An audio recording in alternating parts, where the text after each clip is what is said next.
দুজনে গিয়ে চুরি করে নিয়ে আসি, খাওয়াও যাবে, আবার বিক্রি করে চাউল কিনে আনা যাবে।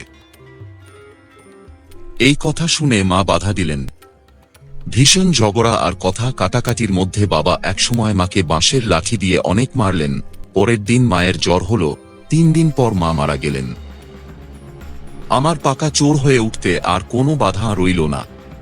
আমার চুরির মায়ায় গ্রামবাসী অতিষ্ঠ হয়ে উঠল। একদিন একটি ছাগল চুরি করতে গিয়ে ধরা পড়লাম। গ্রামবাসী আমাকে অনেক মারধর করল, হয়তো মরেই যেতাম। কিন্তু সেখান থেকে স্কুলের এক মাস্টার মশায় আমাকে উদ্ধার করে তার বাড়িতে নিয়ে গেলেন। তারপর আমাকে অনেক বুঝালেন এবং স্কুলে ভর্তি করে দিলেন। আমিও লেখাপড়া আর মাস্টার মশায়ের ভালো আচরণের জন্য চুরি চামারি ভুলে যেতে লাগলাম। আমি মাস্টারের বাড়িতেই থাকতাম। একদিন আমার জন্য বাবার আয় বন্ধ হয়ে গেল এবং তিনি খেপে গেলেন। গ্রামের মানুষকে উচকিয়ে দিলেন। গ্রামের সব মানুষ এসে মাস্টারকে আক্রমণ করলেন। একজনের একটা লাঠির আঘাতে মাস্টার মশায় মারা গেলেন আর আমাকে বাবার হাতে তুলে দিলেন। আমি আবার চুরি চামারি করতে শুরু করলাম, কিন্তু আমার মন টানছিল না। তাই একদিন পালিয়ে গেলাম, আর আমার মনেও তখন অনেক ঘৃণা জন্ম নিয়েছিল। যেখানে গেলাম এবং যার আশ্রয় পেলাম সেও একজন নামকরা চোর।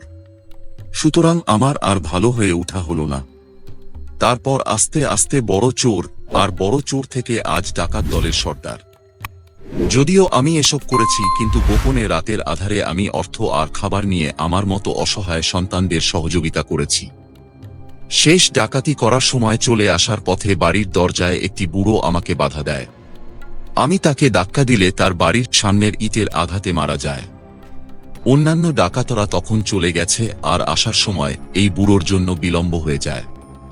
ফলে জনতা আমাকে ধরে ফেলে। এই জন্য আজ আমার ফাঁসি।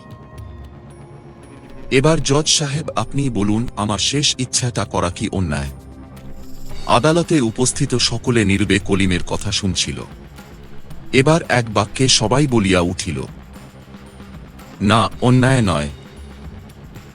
জজ সাহেব বলিলেন, তাহার ইচ্ছা পূরণ করা হোক, আর সুন্দর জীবনে ফিরে আসতে আদালত সবসময় দণ্ডিতের সাথে সম্ব্যাথী।